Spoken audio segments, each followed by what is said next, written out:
ওই যে যিনি উটের লাগাম টেনে টেনে হাঁটতেছেন তিনি হলেন আমাদের খলিফা। ইহুদিরা বলে এটা আবার বলো কি, খলিফা কেন উটের লাগাম টানে? বলে হ্যাঁ, উটের লাগাম যিনি টানতেছেন তিনি আমাদের খলিফা। তাহলে উটের পিঠে যে বসে আছে সে কে? বলে সে হলো খলিফার গোলাম। আল্লাহু আকবার। জেরুজালেমের ইহুদিরা বলে মুসলমান আমাদের সাথে তোমাদের লড়াই করার দরকার নাই, তোমাদের শাসন যদি এই জেরুজালেমে প্রতিষ্ঠা হয়ে যায় শুধু তোমরাই শান্তি পাবা না, আমরা ইহুদিরাও শান্তি পাবো। তার কারণ হলো তোমাদের খলিফা ওমর যেই ইনসাফ প্রতিষ্ঠা করেছেন, যেই দৃশ্য আমরা দেখলাম পৃথিবীর জমিনে আজ পর্যন্ত কোন রাজা বাদশা এমন ইনসাফ দেখাতে পারে নাই। ঠিক কিনা বলি? ঠিক কিনা বলে? জেরুজালেমের ইহুদিরা বলে বলো কি, খলিফা একজন সাধারণ গোলামকে উটের পিঠে বসায় আসে নিজে লাগাম টানতেছে। আল্লাহু আকবার। কল্পনাই করা যায় না। হযরত ওমর তার গোলামকে ডাক দিয়ে বলল, গোলাম একটা উট রেডি করো। আল্লাহু আকবার। হযরত ওমর উটের পিঠে চললেন আর গোলামকে বললেন এবার লাগাম টেনে জেরুজালেমের দিকে হাঁটা শুরু করো। গোলাম উটের রশি টানতে টানতে উত্তপ্ত মরুভূমির মধ্যে হেঁটে, বালুকণা পাথরের মধ্যে হেঁটে হেঁটে জেরুজালেমের দিকে রওনা শুরু করছেন। ফজরের পরে রওনা দিয়েছেন। হাঁটতে হাঁটতে প্রায় 12টা বেজে গেছে। হযরত ওমর বুঝতেছেন মরুভূমির বালুগুলো উত্তপ্ত হয়ে যাচ্ছে, আর উত্তপ্ত মরুভূমির বালুর মধ্যে বেশিক্ষণ হাঁটা পা ঠসকা পড়ে যায়। হযরত ওমর দেখতেছেন তার গোলামের ঘাড় বেয়ে বেয়ে ঘাম পড়তেছেন, মাথা বেয়ে বেয়ে ঘাম পড়তেছেন। হযরত ওমর আর দেরি করলেন না, লাফ দিয়া উটের পিঠ থেকে নেমে গেলেন। উটের পিঠ থেকে নেমে বলে, বেটা গোলাম তুমি এবার উটের পিঠে চড়ো। গোলাম বলে, আমিরুল মুমিনিন আপনি আমাকে ক্ষমা করবেন, এই বেয়াদবি আমি করতে পারবো না। হযরত ওমর বলে, বেটা প্রচন্ড রৌদ্র, মরুভূমির বালুগুলো গরম হয়ে গেছে, আমি দেখতেছি তোমার কষ্ট হচ্ছে, তুমি উটের পিঠে বসো, আমি এবার লাগাম টানবো। আল্লাহু আকবার। গোলাম বলে, না না এই বেয়াদবি আমি আপনার সাথে করতে পারবো না, আপনি তো আমার আমিরুল মুমিনিন। আল্লাহু আকবার। হযরত ওমর ডাক দিয়া বলে, বেটা কথা কম, যেটা করছি সেটা কর। গোলাম আমার রাগী মানুষ না, আবার মাইর দিয়া বসে। এবার গোলাম উঠা ঘোর উটের পিঠে চড়ছে। মুসলমানদের খলিফা গোলামকে উটের পিঠে চড়ায়া নিজেই লাগাম টানছে। একটু পর পর গোলাম বলে, আমিরুল মুমিনিন আমি বিশ্রাম হয়ে গেছে, আপনি মেহেরবানি করে এবার উটের পিঠে চড়েন, আমি লাগাম টানি। হযরত ওমর বলে, না না না তুমি যতটুকুন রাস্তা টেনেছো আমি ঠিক ততটুকুন রাস্তায় হাঁটবো, তুমি বসে থাকবে। আল্লাহ। ততটুকুন রাস্তা টানা হলো। গোলাম অনুনয় বিনয় করার পর হযরত ওমর আবার উটের পিঠে চললেন। গোলাম রশি টানতেছেন, গোলাম রশি টানতেছেন, উটের লাগাম টানতেছেন। এভাবে করে পালা কর্মে টানতে টানতে একেবারে জেরুজালেমের কাছাকাছি চলে এসেছেন। হযরত ওমর উটের পিঠে বসে আছেন। গোলামকে ডাক দিয়া বলে, গোলাম ইফ দাঁড়ায় যাও, এই গোলাম দাঁড়ায় যাও, ইরকাব এবার তুমি উটের পিঠে আরোহণ করো। গোলাম ডাক দিয়া বলে, আমিরুল মুমিনিন ওই যে জেরুজালেম দেখা যায়, জেরুজালেমের মানুষগুলো রাস্তায় আপনাকে অভ্যর্থনা দেওয়ার জন্য দাঁড়ায় আছে। এই অবস্থায় আমি যদি উটের পিঠে বসি, আপনি যদি উটের লাগাম টানেন, মান সম্মান থাকবেই না। হযরত ওমর ডাক দিয়া বলে, বেটা মান সম্মান থাকুক বা না থাকুক এটা আমার দেখার বিষয় না, এখন হলো আমার উটের লাগাম টানা সিরিয়াল। তুই উটের পিঠে বস। গোলাম কোনোভাবেই রাজি না। হযরত ওমর ডাক দিয়া বলে, বেটা যেটা বলছিস সেটা কর, উটের পিঠে বস। গোলাম বলে, আমিরুল মুমিনিন আমাকে মাফ করেন, আফওয়ান আমি পারবো না। হযরত ওমর ডাক দিয়া বলে, গোলাম রে হাসরের ময়দানে যদি আল্লাহ আমাকে ধইরা বলে, ওমর এ ওমর তোকে আমি খলিফা দান করছিলাম, নেতৃত্ব দান করছিলাম, রাষ্ট্রপ্রধান বানাইছিলাম, তুই রাষ্ট্রপ্রধান হইয়া তোর প্রেস্টিজ রক্ষা করার জন্য একটা গোলামের উপরে করছস, আমি হাসরের ময়দানে আল্লাহর আদালতে কি জবাব দিব রে গোলাম? এই জবাব দেওয়ার উত্তর আমার কাছে নাই। আল্লাহু আকবার। আল্লাহ যদি হাসরের মাঠে আমাকে বলে, ওমর তুমি তো ইনসাফ কায়েম করো নাই, তুমি তোমার প্রেস্টিজ দেখানোর জন্য, নেতাগিরি দেখানোর জন্য তুমি উটের পিঠে বসে রইছো, আর এই গোলাম রে দিয়া তুমি উটের লাগাম টানাইছো, ঠিক কিনা বলেন? আমি কি জবাব দিব? বেটা উটের পিঠে ওঠ। এবার গোলামকে উটের পিঠে বসায়া আমিরুল মুমিনিন খলিফাতুল মুসলিমিন উটের লাগাম টেনে টেনে জেরুজালেমের দিকে যাচ্ছে। জেরুজালেমের প্রধান ফটক দ্বার খুলে দেওয়া হচ্ছে। হযরত ওমর উটের লাগাম টেনে টেনে জেরুজালেমে প্রবেশ করতেছে। চতুর্দিক থেকে মানুষগুলো ওমরকে অভ্যর্থনা জানাচ্ছে, কিন্তু মানুষ জানে না ওমর কোনটা। মনে করছে যে উটের পিঠে বসে আছে সেই ওমর, কিন্তু চেহারা শুরুতে বোঝা যায় না। জিজ্ঞেস করে, আইনা ওমর ইবনুল খাত্তাব, আইনা আমিরুল মুমিনিন। মুসলমানদের, এ তোমাদের ওমরকে, তোমাদের খলিফাকে? মুসলমানরা ডাক দিয়ে বলে, জেরুজালেমের ইহুদিরা, তোমরা আমাদের খলিফাকে খুঁজতেছো? ইহুদিরা মুসলমানদের প্রথম কিবলা মসজিদুল আকসা দখল করে রাখছে। এই যে বর্তমানে যে ফিলিস্তিনে দেখেন না, 2 দিন পর পর মুসলমানদেরকে মারে। এই মসজিদুল আকসা বানিয়েছেন পয়গম্বর সুলাইমান আলাইহিস সালাম, জিনদের দিয়া। কাদেরকে দিয়া? তিনি মানুষেরও বাদশা ছিলেন, জিনদেরও বাদশা ছিলেন। আল্লাহু আকবার বলেন। এই মসজিদুল আকসা পয়গম্বর সুলাইমান আলাইহিস সালাম বানিয়েছেন। এই মসজিদুল আকসা হলো মুসলমানদের সম্পদ, মুসলমানদের অধিকার, ঠিক কিনা বলেন? এই মসজিদুল আকসা হলো মুসলমানদের প্রথম কিবলা। আমাদের প্রথম কিবলার নাম কি? মসজিদুল আকসা। এই মসজিদুল আকসা মুসলমানদের কাছেও সম্মানের, ওই যে ইহুদি জারস ওদের কাছেও সম্মানের। ওরাও মনে করে মসজিদুল আকসা ওদের, কিন্তু মসজিদুল আকসা তো মুসলমানদের। হযরত ওমরের আগে ইহুদিরা এই মসজিদটা দখল করে রাখছে, মসজিদুল আকসা। হযরত ওমর কি করলেন? তিনি খেলাফতের দায়িত্ব পালন করে আর দেরি করলেন না। হযরত খালিদ ইবনুল ওয়ালিদের নেতৃত্বে 10,000 সৈন্য প্রেরণ করলেন জেরুজালেমে, আর নির্দেশ দিলেন, খালিদ ইবনুল ওয়ালিদ, তোমার নেতৃত্বে আমি 10,000 সৈনিক পাঠাইলাম, কোনো কথা নাই, মসজিদুল আকসা বিজয় না করে মদিনায় আসবা না। আর জোরে বলেন আল্লাহু আকবার। খালিদ ইবনুল ওয়ালিদের নেতৃত্বে 10,000 সৈন্য নিয়া, মুসলিম বাহিনী নিয়া জেরুজালেমের দিকে রওনা করলেন। খালিদ ইবনুল ওয়ালিদ চতুর্দিক থেকে জেরুজালেমকে ঘিরে ফেললেন, চতুর্দিক থেকে অবরোধ করলেন। আর খালিদ ইবনুল ওয়ালিদ ইহুদিদের নেতাদের কাছে চিঠি পাঠালেন, এ শোনো, আমাদেরকে আমিরুল মুমিনিন খলিফাতুল মুসলিমিন ওমর আমাদেরকে পাঠিয়েছেন মসজিদুল আকসাকে বিজয় করার জন্য, তোমাদের হাত থেকে দখল মুক্ত করার জন্য। আমরা এসেছি মসজিদুল আকসাকে মুক্ত করার জন্য।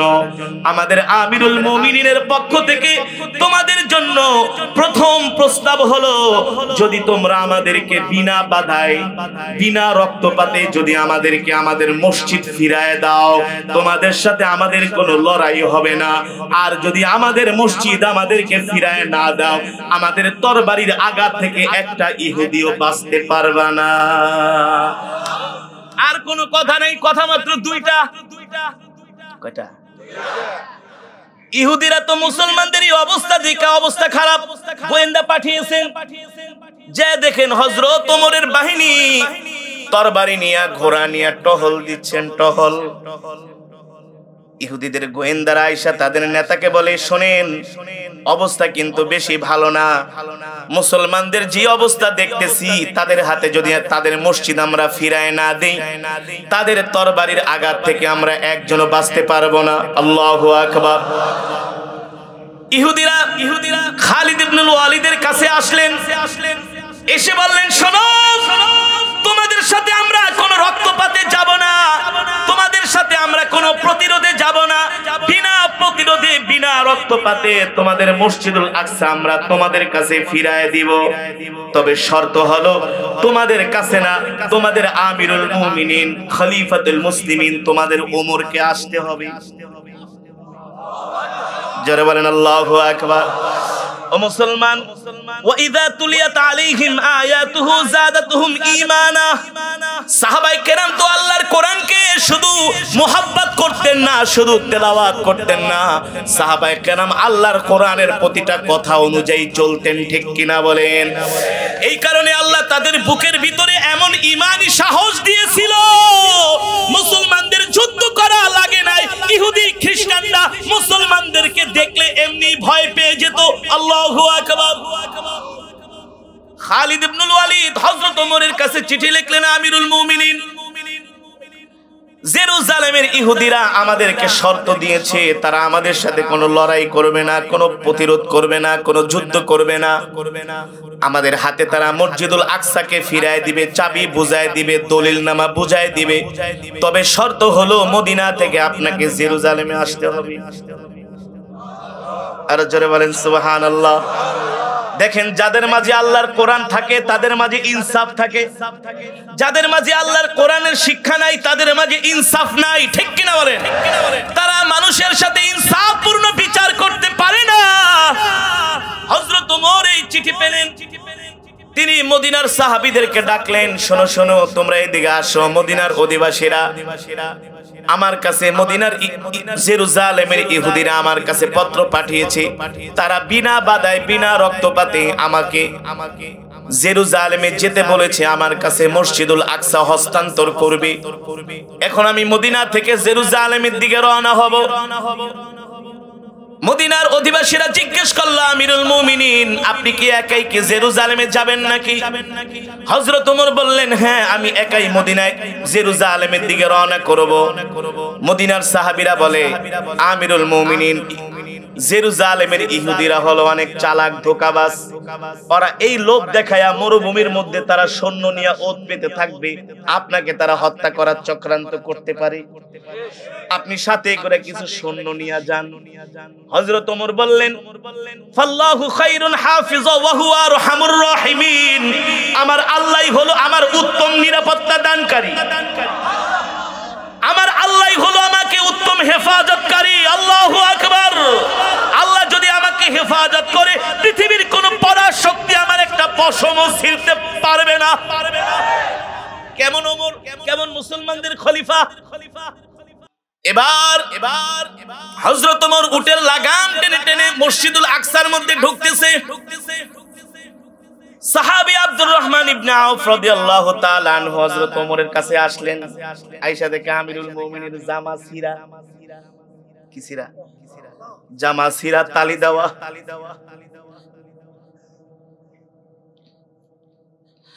আব্দুর রহমান ইবনে আউফ বলেন, আমিরুল মুমিনিন, আমি আপনার জন্য একটা নতুন জামা এনেছি। আপনার গায়ে যে জামাটা আছে এটা ছিঁড়া, তালি মারা। এই জামাটা খুলে আপনি একটা নতুন জামা গায়ে দেন। কেন? আব্দুর রহমান ইবনে আউফ কোনো কথা বলে না। পাশ থেকে কিছু মানুষ বলে, আমিরুল মুমিনিন, আপনি আমাদের খলিফা, যদি এমন একটা ছিঁড়া জামা পরেন আমাদের জন্য একটু মানে ভয়ে বলতে পারে না। রাষ্ট্রপ্রধানের তো অমন পোশাকই পরা দরকার, কিন্তু ভয়ে বলতে পারে না। বলে, কি হয়েছে বলো? বলে, ইহুদিদের নেতারা কত সুন্দর সুন্দর ড্রেস পরে আছে, জামা পরে আছে, আর আপনার জামা ছিঁড়া, তালিমারা, আমাদের জন্য মনে হয় একটু লজ্জা।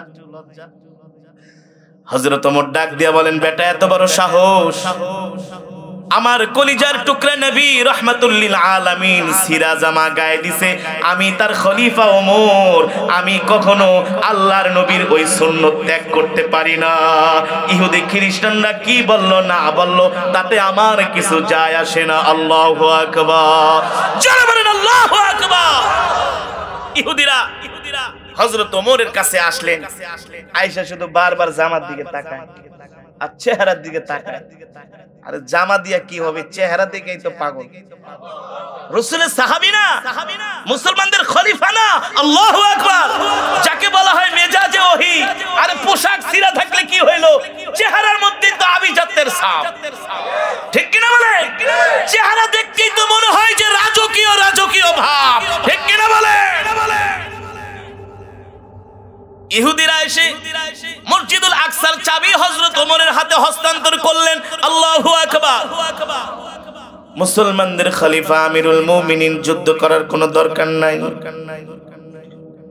আমরা চাই না আপনাদের সাথে কোনো রক্তপাত ঘটাবো, কারণ আমরা জানি এখনকার মুসলমানরা এতটা শক্তিশালী, তারা যুদ্ধের ময়দানে অস্ত্রের উপরে নির্ভর করে না, সৈন্যের উপরে নির্ভর করে না, তারা যুদ্ধের ময়দানে তাদের রবের উপরে নির্ভর করে। ঠিক কিনা বলেন? আপনাদের সাথে লড়াই করা শুধু শুধু মার খাইতে রাজি না। এই নেন মসজিদুল আকসার চাবি। হযরত ওমরের হাতে মসজিদুল আকসার চাবি বুঝিয়ে দেয়া হলো। আল্লাহু আকবার। মুসলমানরা বিনা রক্তপাতে ইসলামের ইতিহাসে মুসলমানরা মসজিদুল আকসা দখল করলেন। সেই আল্লাহর পয়গম্বরের পর থেকে আজ পর্যন্ত একজন মাত্র সালাউদ্দিন আইয়ুবী রাহমাতুল্লাহি আলাইহি তিনি মসজিদুল আকসা দখল করেছিলেন। এই যে প্রায় 600-700 বছর হয়ে গেছে, আজ পর্যন্ত পৃথিবীর কোন মুসলমান শাসক মুসলমানদের প্রথম কিবলা মসজিদুল আকসা দখল করতে পারে নাই। ঠিক কিনা বলে? কিন্তু দখল হবে। ইমাম মাহদী আলাইহিস সালাম আসবে, তারপরে দখল হবে। ঠিক কিনা বলেন?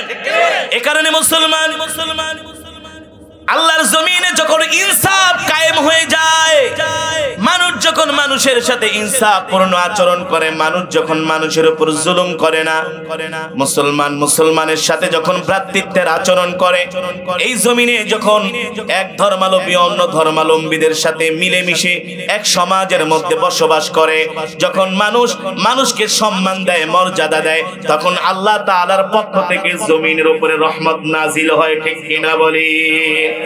আর এই পৃথিবীর জমিনে একমাত্র শান্তি ইসলামের মধ্যে, মুক্তি ইসলামের মধ্যে। আর মুসলমানরা হলো এই পৃথিবীর জমিনে একমাত্র শান্তিপ্রিয় জাতি। ঠিক কিনা বলেন? বর্তমানে যে কাতার বিশ্বকাপ ফুটবল খেলা হয়েছে, ইহুদি খ্রিস্টানরা মুসলমানদের দেশে আইসা মুসলমানদের চাল চলন, কথাবার্তা, খাবার দাবার, সংস্কৃতি, আদর আপ্যায়ন দেখা ইহুদি খ্রিস্টানরা বলে আমরা মুসলমানদেরকে দূর থেকে যেটা মনে করেছিলাম, আসলে মুসলমানরাই হলো একমাত্র পৃথিবীর জমিনে শান্তিপ্রিয় জাতি। ঠিক কিনা বলেন? ঠিক কিনা বলেন? কেন শান্তিপ্রিয় মুসলমানরা জাতি হবে না? এই পৃথিবীর জমিনে মুসলমানরাই হলো সব দিক থেকে এক নাম্বার। মুসলমানরা সব দিক থেকে, উদাহরণ দিয়ে একটা করে আমার সাথে জবাব দিন। মুসলমানদের প্রথম কিবলা, মুসলমানরা যেই দিকে কিবলা করে নামাজ পড়ে ওই ঘরের নাম কি? বাইতুল্লাহ। ওই ঘরের নাম পৃথিবীর সবচেয়ে দামি ঘর, পৃথিবীর একেবারে মাঝখানে যে ঘরটা, যেটা আল্লাহ তাআলার ঘর, সেটার নাম হলো বাইতুল্লাহ। ঠিক কিনা বলেন? মুসলমানদের কোরআন, সব ধর্মের ধর্মীয় গ্রন্থের মধ্যে ভুল আছে, ভেজাল আছে, কিন্তু মুসলমানদের কোরআনের মধ্যে কোনো ভুল নাই, ভুলের সন্দেহের অবকাশ নাই। ঠিক কিনা বলেন?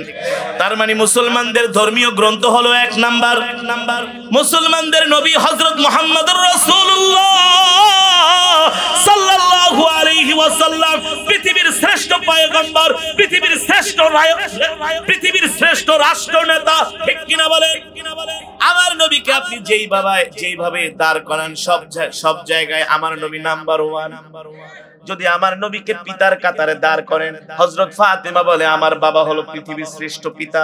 আমার নবীকে যদি নানার কাতারে দাঁড় করান, হাসান হুসাইন রাদিয়াল্লাহু তাআলা আনহু বলেন আমার নানা হলো পৃথিবীর শ্রেষ্ঠ নেতা, শ্রেষ্ঠ নানা। আমার নবীকে যদি রাষ্ট্রপ্রধানের কাতারে দাঁড় করান, আমার নবীর মতো রাষ্ট্রপ্রধান পৃথিবীতে আসে নাই, আর কোনোদিন আসবেও না। ঠিক কিনা বলেন? আমার নবী যে নগরীতে শুয়ে আছে ওই নগরীর নাম হলো মদিনাতুল মুনাওয়ারা। আমেরিকার একদল পরিবেশ বিজ্ঞানী তারা গবেষণা করেছেন যে পৃথিবীর মধ্যে সবচেয়ে সুন্দর নগরী কোনটা।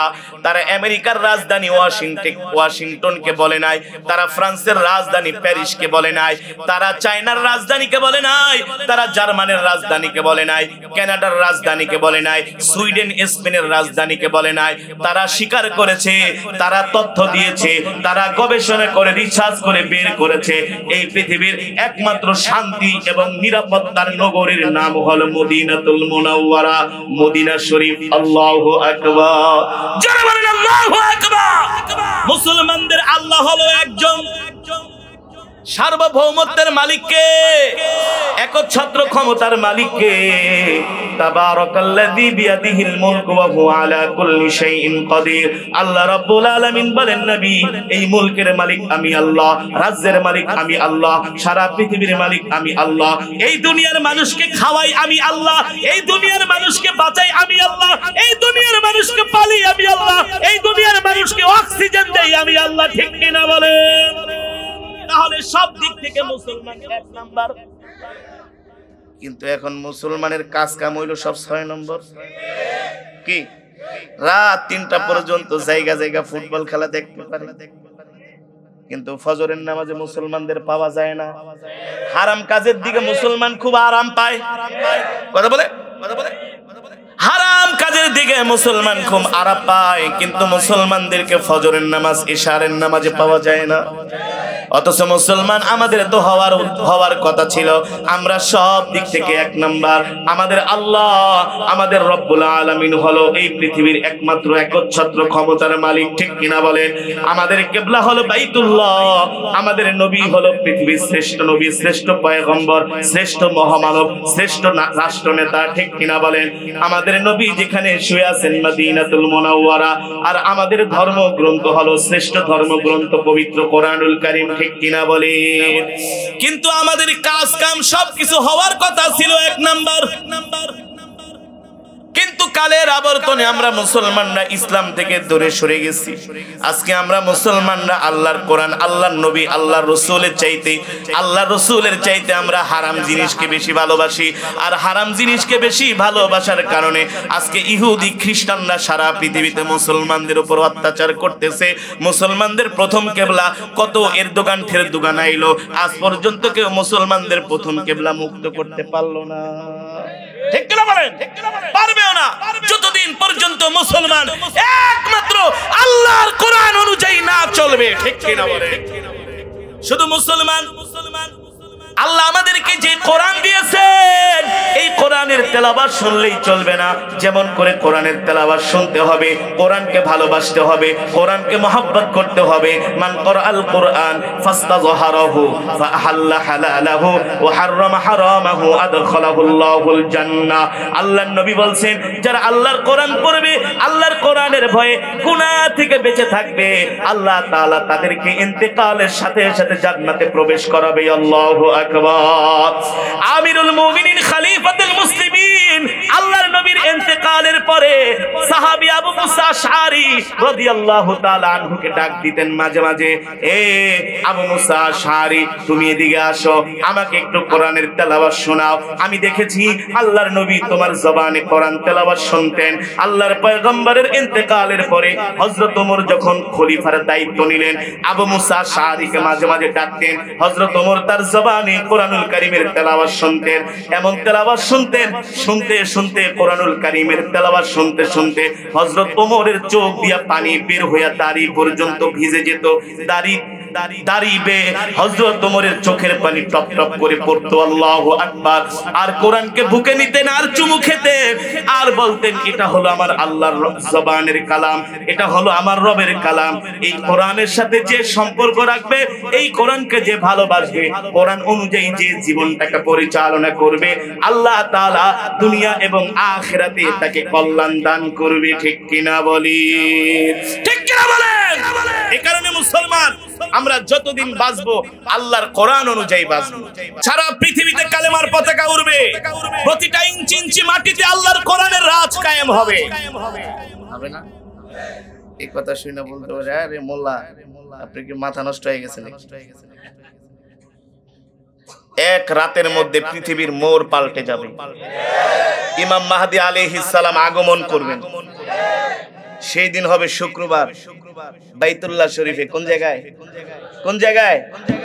হ্যাঁ, এক রাতের মধ্যে আমেরিকা ইসরায়েলের ঘুম হারাম হয়ে যাবে। তো হুজুর একটা আয়াত পড়ছে, ওদের মাতবরি শেষ। ঠিক কিনা বলেন? এই পৃথিবীর জমিন শাসন করেছে মুসলমানরা। ঠিক কিনা বলেন? ভারত আমরা 700 বছর শাসন করেছি। ইউরোপ, আমেরিকাতে, পশ্চাত্যে স্পেন বিজয় করেছে মুসলমান। ঠিক না? অর্ধা জাহানের খলিফা ছিলেন হযরত ওমর। এই যে একটু আগে যেই তার নামে গজল গাওয়া হলো, এই গজলটা শুনলে আমি আর ঠিক থাকতে পারি। অর্ধ জাহানের খলিফা ওমর। আল্লাহু আকবার, জোরে বলেন আল্লাহু আকবার। রোম পারস্যের বাদশারা মদিনায় দূত পাঠাইছে, এই যে ওমরের গরমে থাকতে পারি না, মদিনা থেকে রোম পারস্য হাজার হাজার কিলোমিটার দূরে, যে একটু মুসলমানদের শাসক ওমরকে একটু দেখে আসো। সুবহানাল্লাহ বলেন। কাকে দেখে এসো? ওমরকে দেখে এসো।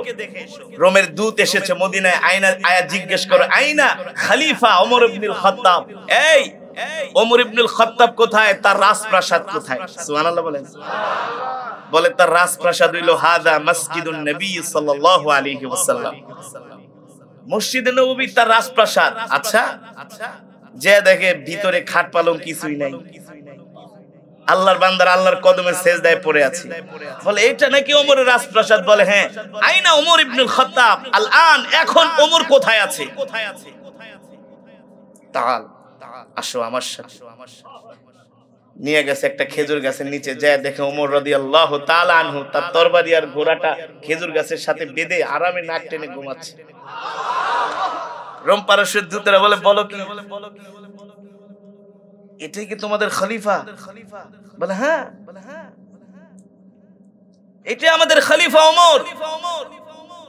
তার প্রোটোকল কোথায়? আগে পিছে পুলিশ, র্যাব, আর্মি, সেনাবাহিনী কোথায়? কিছুই লাগে না, কিছুই লাগে না, ঠিক কিনা বলেন? বলে হ্যাঁ। ইনি আসলে মুসলমানদের খলিফা হওয়ার যোগ্য। শুধু মুসলমানদের খলিফা না, সারা পৃথিবী নেতৃত্ব দেওয়ার যোগ্যতাই তার মধ্যে আছে। আল্লাহু আকবার বলেন। মুসলমান সেই কোরআনুল কারীমের তেলাওয়াত আমি আপনাদের সামনে করলাম। এতক্ষণ পর্যন্ত আমি আপনাদেরকে কোরআনুল কারীমের তেলাওয়াত করে শুনিয়েছি, আপনারা শুনেছেন। এক এক হরফে আল্লাহ তাআলা আমাদের আমলনামায় কম পক্ষে 10টি করে নেকি দান করেছেন। এই মাজমায় যারা উপস্থিত হয়েছেন সকলেই এক খতম করে কোরআনুল কারীমের সওয়াব পেয়েছেন। এই মাজমাটা হলো জান্নাতের বাগান। কিসের বাগান? আরো জোরে বলুন, কিসের বাগান? এই যে জান্নাতের বাগানে বসে বসে কোরআনের তেলাওয়াত শুনছেন আর জোরে জোরে আল্লাহু আকবারের ধ্বনি দিচ্ছেন, আল্লাহু আকবার বলছেন, সুবহানাল্লাহ বলছেন। আল্লাহু আকবার মানে আল্লাহ সবচেয়ে বড়। সবচেয়ে বড় কে? আল্লাহ বলে, বান্দা তুই বলেছিস আমি আল্লাহ বড়, আমি আল্লাহ বড়, যা আমিও তোকে মানুষের চোখে বড় বানায় দিলাম। বান্দা তুই বলেছিস সুবহানাল্লাহ আমি পবিত্র, যা আমি আল্লাহ তোকে পবিত্র বানায় দিলাম। ও মুসলমান, আমি লম্বা চূড়া বয়ান করব না, 15-20 মিনিটে বয়ান শেষ করব। রাত 12টা বেজে গেছে। আপনারা এখানে যারা আছেন সবাই হলো কর্মজীবী মানুষ, সবাই হলো আল্লাহর পেয়ারা বান্দা। যদি আপনারা আল্লাহর পেয়ারা বান্দা না হতেন, কোরআনের মোহাব্বত যদি আপনাদের মাঝে না থাকতো, তাহলে এত জোরে জোরে আল্লাহু আকবারের ধ্বনি দিতে পারতেন না, ঠিক কিনা বলেন? আমাদের কবুল করেছেন কে? আরো জোরে বলেন কে? আজকের এই মজমার মধ্যে হাজার হাজার খতমে কোরআনের সওয়াব হয়েছে। আল্লাহু আকবার। এখানে আমরা যত হাজার মানুষ আছি তত হাজার খতমে কোরআনের সওয়াব হয়েছে। আল্লাহ তাআলা এই খতমে কোরআনের সওয়াবগুলো সোনার মদিনায় পৌঁছে দিন, বলে আমিন। মুসলমান, এতক্ষণ পর্যন্ত আমি আপনাদের সামনে যে কোরআনুল কারীমের তেলাওয়াত করলাম, এই কোরআনের মধ্যে আল্লাহ রাব্বুল আলামিন বলছেন, ইয়া আইয়ুহার রাসূল বাল্লিগ মা উনজিলা ইলাইকা মির রাব্বিক ওয়া ইল্লাম তাফআল ফামা বাল্লাগতা রিসালাতা ওয়াল্লাহু ইয়াসিমুকা মিনান নাস ইন্নাল্লাহা লা ইয়াহদিল কওমাল ফাসিকিন। এতক্ষণ পর্যন্ত আমি উঁচু আওয়াজে গরম গরম বক্তৃতা দিলাম। এর কারণ হলো এখন আপনাদের সামনে খোলাসা করতেছি, এতক্ষণ উঁচু গলায় গরম গরম বক্তৃতা দেওয়ার কারণ কি? এই জমিনের মধ্যে কিছু মানুষ আছে যারা গরম বক্তৃতা পছন্দ করে না, ঠিক না? তারা আমাদেরকে ওয়াজ করে, কি করে? তারা আমাদেরকে ওয়াজ করে বলে, হুজুর ইসলামে কি গরম ওয়াজ আছে নাকি? ইসলামে কি হুজুর এই সমস্ত কথাবার্তা আছে নাকি? মানে আল্লাহু আকবারের ধ্বনি শুনলেই তাদের গায়ে আগুন জ্বলে। যেমন এই যে 2 দিন আগে একটা নিউজে পড়লাম, চিটাগংয়ের একজন শিল্পপতি, তার নাম হলো নাদের খান। ওর সাহস কত বড়! সে বলছে মসজিদের আজান, মাইকের আজান নাকি তার ডিস্টার্ব হয়। সে মসজিদ কর্তৃপক্ষকে চিঠি দিছে যে এত জোরে জোরে মাইক দিয়ে আজান দেওয়া যাবে না, মাইক দিয়ে আজান দেওয়া বন্ধ করতে হবে। অথচ ওই হারামজাদায় জানে না এই আজানের ধ্বনি শুনে ইহুদি খ্রিস্টানরা কালেমা পড়ে মুসলমান হয়ে যাচ্ছে। ঠিক কিনা বলেন? একজন মুসলমান হয়ে যদি আজানের বিরোধিতা করে তাকে আমি কি বলে সম্বোধন করব? আমার ডিকশনারিতে তার জন্য হারামজাদা ছাড়া আর কোনো গালি নাই। ঠিক কিনা বলেন?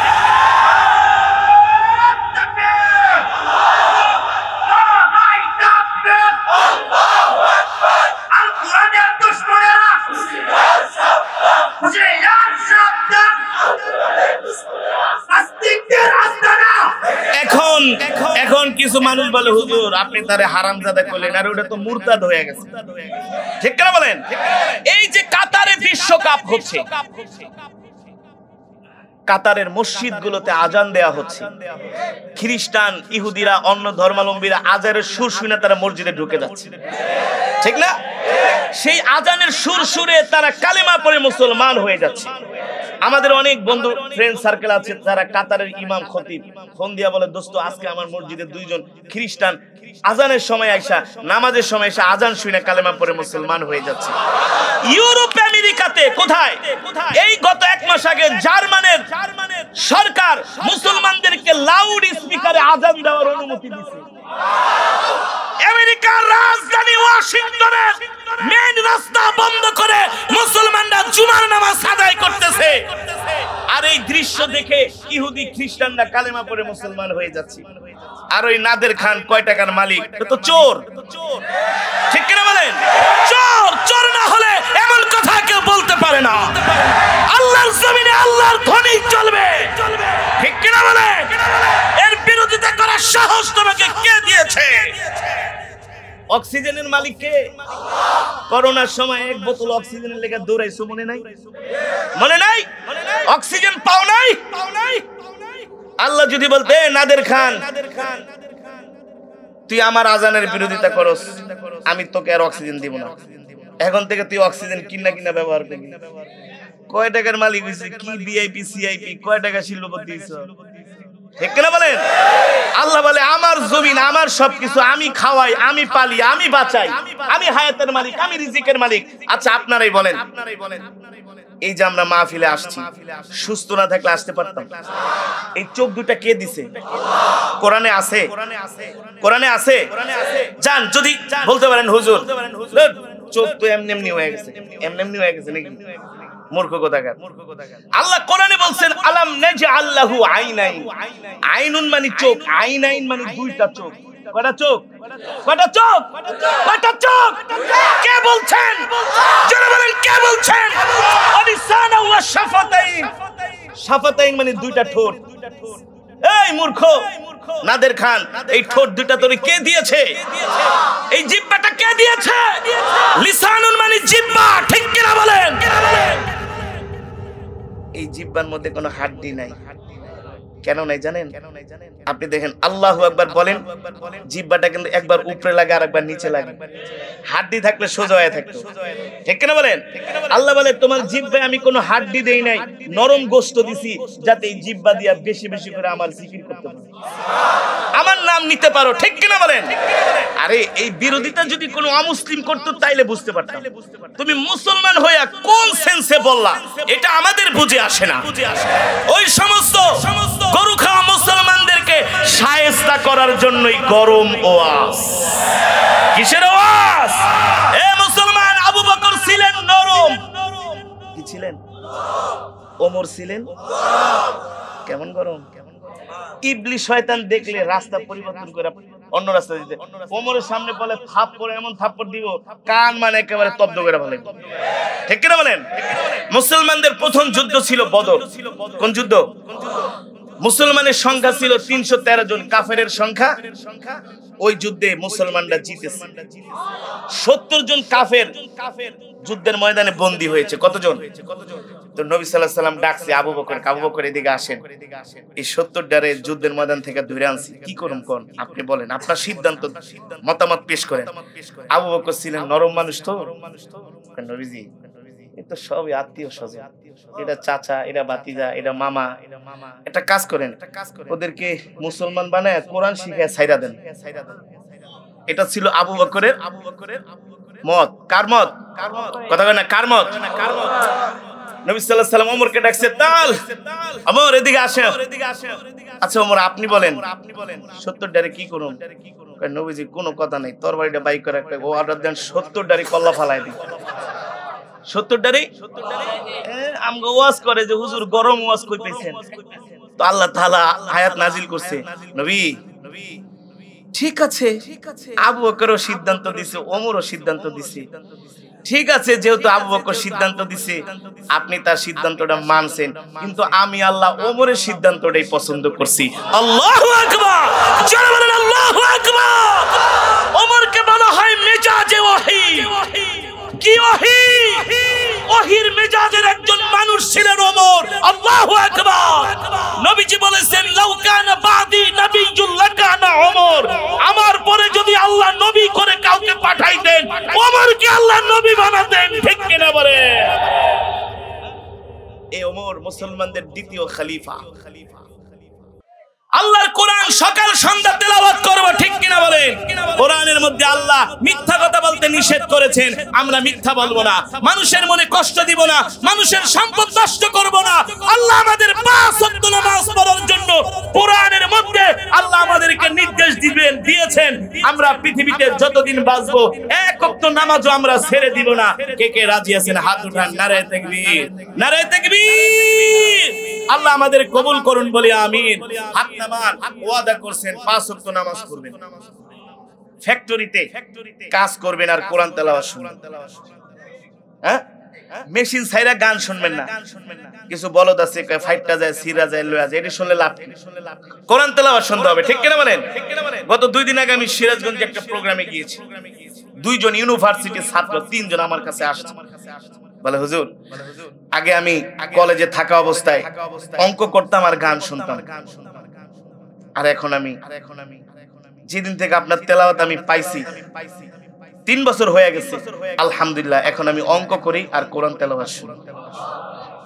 অনেক ফ্যাক্টরিতে, বাংলাদেশের অনেক ফ্যাক্টরিতে অনেক মালিকরা আমাকে ফোন করে, জিএম পিএম রা ফোন করে, বলে হুজুর সকালবেলা আমরা নির্দেশ দিছি যে আগে কোরআন তেলাওয়াত চলবে, তারপরে কাজ শুরু করবে।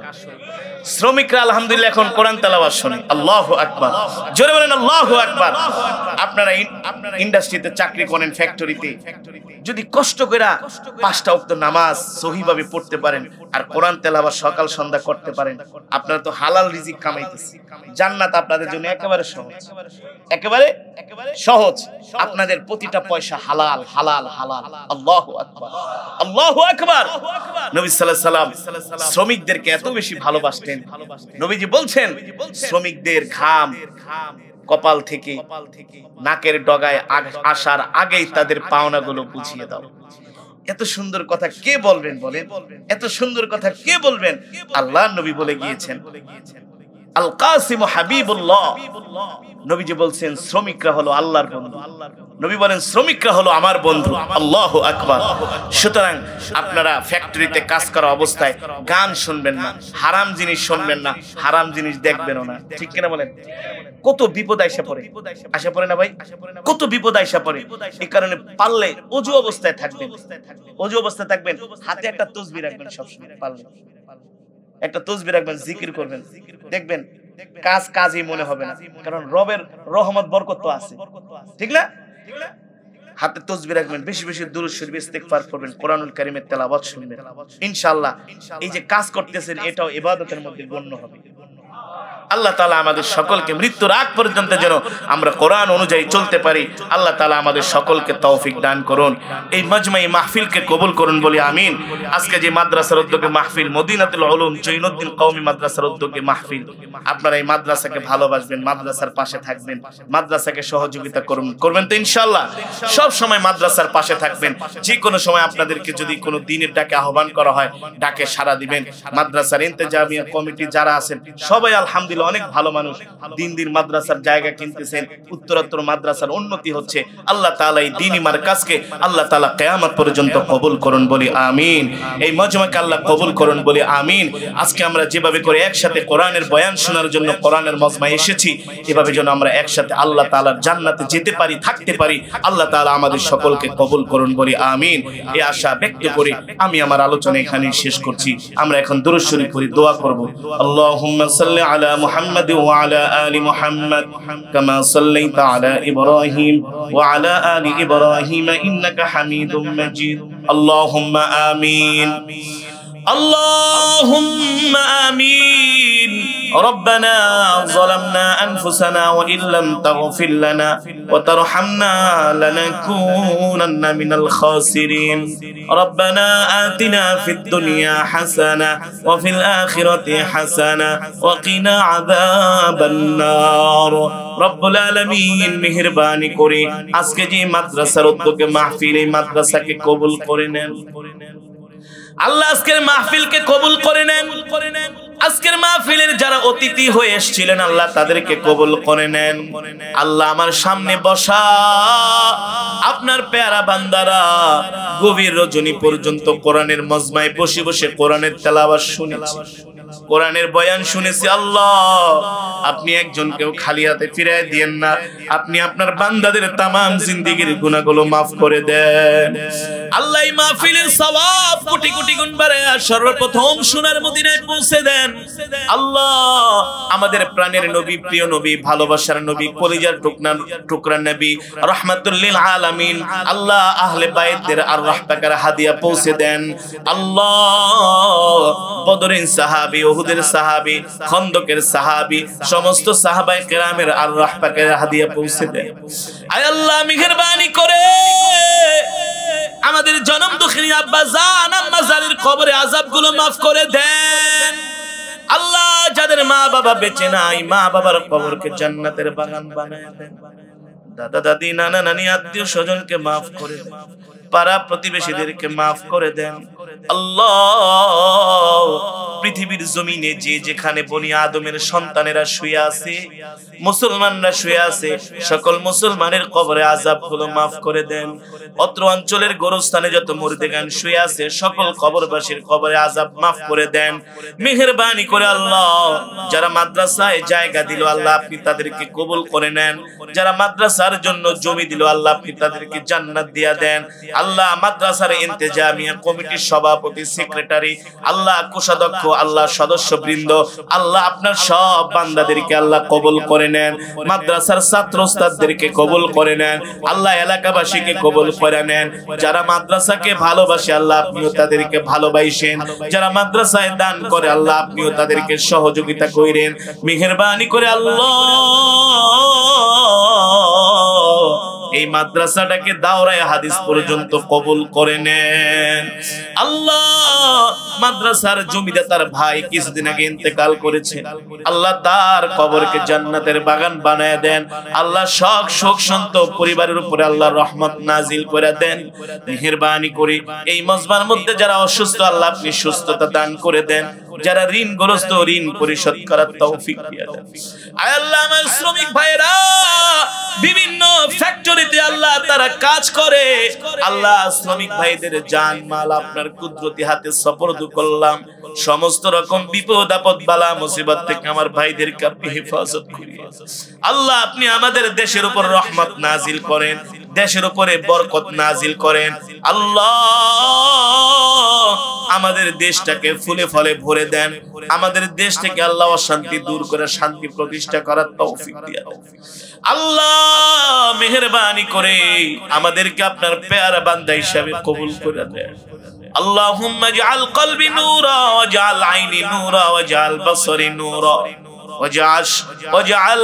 واجعل جسمي نورا واجعل أمامي نورا واجعل تحتي نورا واجعل فوقي نورا اللهم إني أسألك علما نافعا ورزقا طيبا وعملا متقبلا الله মেহেরবানি করে আল্লাহ আমাদের জান মাল আপনার কুদরতি হাতে সুপর্দ করলাম মেহেরবানি করে দুনিয়ার সমস্ত বালা মুসিবত বিপদ আপদ অ্যাক্সিডেন্ট থেকে আল্লাহ আপনি আমাদের হেফাজত করেন আল্লাহ আপনি আমাদের হায়াতের মধ্যে বরকত দেন নেক হায়াত দিয়া দেন আল্লাহ বেশি বেশি করে যেন আমল করতে পারি তৌফিক দিয়া দেন আল্লাহ মাদ্রাসার সমস্ত হাজতগুলো আপনি পুরা করে দেন আল্লাহ মাদ্রাসায় জমি কিনবে আল্লাহ আপনি অর্থের ব্যবস্থা করে দেন এই মাদ্রাসাটা যেন সুন্দর করে বিল্ডিং করতে পারে আল্লাহ কমিটিকে তৌফিক দিয়া দেন আল্লাহ আপনি অর্থের ব্যবস্থা করে দেন আল্লাহ যার যত সমস্যা সব সমস্যাগুলো আপনি সমাধান করে দেন রব্বিরহামহুমা কামা রব্বায়ানি সগীরা রব্বিরহামহুমা কামা রব্বায়ানি সগীরা মাওলা রে জানি না কোনদিন মৃত্যুর পরওয়ানা জারি হয়ে যায় কোন সময় আজরাইল আমাদের সামনে এসে হাজির হয় আল্লাহ ওই মৃত্যুর আগে আপনি আমাদের পাক্কা ঈমানদার মুমিন বানায় দিন অনেক প্রবাসী ভাইরা আমাদের কাছে দোয়া চেয়েছে দেশের বাইরে আছে আল্লাহ প্রবাসী ভাইদের জান মাল আপনি হেফাজত করিয়ে আল্লাহ সুস্থভাবে মা বাবা সন্তানের কোলে ফিরায় দিয়ে মালিক যেই দিন মৃত্যুর পরওয়ানা জারি হয়ে যাবে আজরাইল আমাদের সামনে এসে হাজির হবে সেই কঠিন মুসিবতের সময় কঠিন বিপদের সময় আমাদের জবানে জারি করে দেন কালেমায়ে তাইয়্যিবা লা ইলাহা ইল্লাল্লাহু মুহাম্মাদুর রাসূলুল্লাহ সাল্লাল্লাহু আলাইহি ওয়াসাল্লাম বিদুরি সুবহান রাব্বিকা রাব্বিল ইজ্জাতি আম্মা ইয়াসিফুন ওয়া সালামুন আলাল মুরসালিন ওয়ালহামদুলিল্লাহি রাব্বিল আলামিন।